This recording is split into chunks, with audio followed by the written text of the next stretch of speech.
الحياة يحيا جا لهاد الدنيا ولقى راسو أنه تم التخلي عليه بدون رحمة ولا شفقة.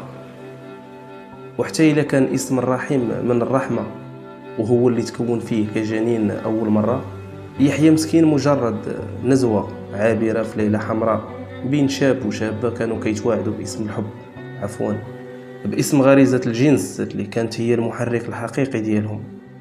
رغبة جوج شباب، شاب ثلاثيني وشابة عشرينية، كانوا كيظنوا انهم بحال اي جوج كيبغيو بعضياتهم وكيخططوا لحياتهم كيفاش غادي يعيشوها وكيفاش غادي يربيو ولادهم وكيفاش غادي تكون بصفة عامة الحياة. لكن كان تخطيطهم مبني على الاماني والاحلام الوردية، ولا كما قالوا سيادنا الوالا مبني على حساب القاشوش. وحساب القاشوش ديما ما كيخرج